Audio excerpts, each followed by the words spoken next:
இவன் போனை எடுக்கவே மாட்டேங்கிறான். அங்க என்னாச்சுன்னு ஒண்ணுமே தெரியலையே. ஒருவேளை எதுவும் அடிதடி கலாட்டாவா இருக்குமோ? ஐயோ, இப்ப யாரை விசாரிக்கிறது? டக்ளஸ்க்கு போன் பண்ணி பாப்போம்.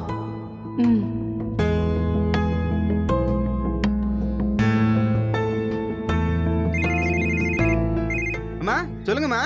டக்ளஸ், நீ எங்க இருக்க? நான் வீட்ல தான் இருக்கேன். வேட்டைய எங்க இருக்கா? அவன் ஏன் போன் எடுக்க மாட்டேங்கிறான்? அம்மா அவன் சினிமாவுக்கு போறேன்னு சொல்லிட்டு போனாமா, கவனிச்சிருக்க மாட்டான். சினிமாவுக்கா? என்னடா சொல்ற? இன்னைக்கு பஞ்சாயத்து நடக்க போறதா நேத்து சொன்னானே. ஆமாமா. பஞ்சாயத்து முடிஞ்சிருச்சா? மீனாட்சி என்ன சொன்னா? தாலிய கழட்டி கொடுத்துட்டாளா? என்ன டக்ளஸ்? அம்மா உங்களுக்கு விஷயமே தெரியாதாமா? என்ன? அம்மா இன்னைக்கு பஞ்சாயத்து நின்னு போச்சுமா. ஏ, ஏதாவது பிரச்சனையா? அம்மா அது வந்து சொல்லு டக்ளஸ். அம்மா பஞ்சாயத்துக்கு வர வழியில மீனாட்சிக்கு ஆக்சிடென்ட் ஆயிடுச்சுமா. டக்ளஸ்? ஆமாமா, அந்த பிள்ளைய ஆஸ்பத்திரி கொண்டு போயிருக்காங்க. மீனாட்சி வராதனால தான் பஞ்சாயத்து ரத்தாயிடுச்சு.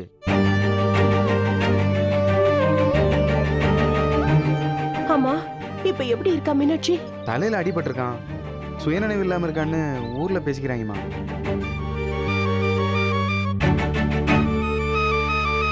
ஏண்டா, மீனாட்சிக்கு அடிபட்டிருக்குன்னு தெரிஞ்சுமா இவன் சினிமாக்கு போயிருக்கான்?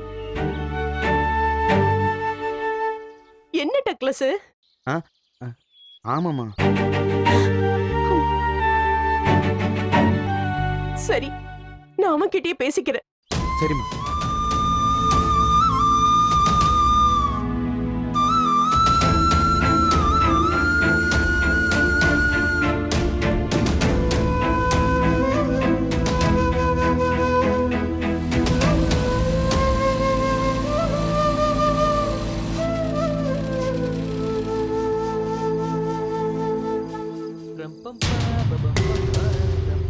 ஹாய்மா, என்ன டிவி கூட பார்க்காம தனியா உட்காந்து யோசிச்சுட்டு இருக்க?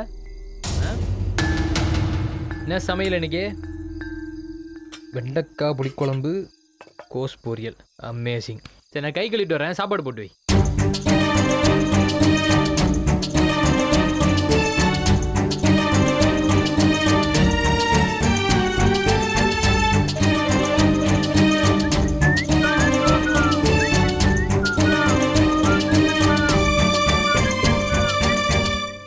என்னம்மா பார்த்துட்டு இருக்க? சாப்பாடு போடு.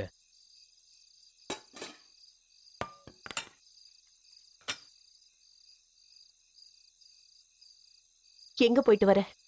படங்கள் பார்த்துட்டு வரேம்மா. 2 மணிக்கு ஒரு படம், 6 மணிக்கு ஒரு படம். ஒரே நாளில் 2 படம். குழம்பு ஊத்து. இன்னும் கொஞ்சம் ஊத்து.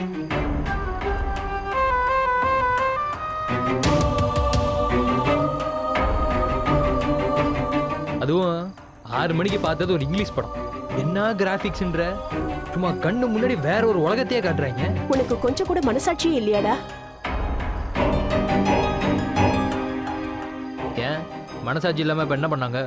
மீனாட்சிக்கு ஆக்சிடென்ட் ஆயிடுச்சுன்னு தெரிஞ்சதுக்கு அப்புறமும் உன்னால எப்படிடா சினிமாக்கு போக முடிஞ்சது? ஓ, நீ அந்த விஷயத்த சொல்றியா? பதில் சொல்லுடா. மீனாட்சிக்காவது ஆக்சிடென்ட் ஆறதாவது உங்க அண்ணன் ஏதாவது டிராமா போட்டிருப்பாரு. அந்த ஆள் ஏதோ பிளான் பண்றாரு, ஆனா என்னன்னு தெரியல. டேய், நிஜமாவே மீனாட்சிக்கு ஆக்சிடென்ட் ஆயிருக்குடா. அப்படியா? என்ன கால் சுண்டு வரல அடிபட்டிருக்கா? வேட்டையா, நான் சொல்றத கொஞ்சம் சீரியஸா கேளு வேட்டையா. மீனாட்சிக்கு தலையில அடிபட்டு மூளையில ரத்தம் உறைஞ்சிருக்கான். சுய நினைவு இல்லாம இருக்காளா.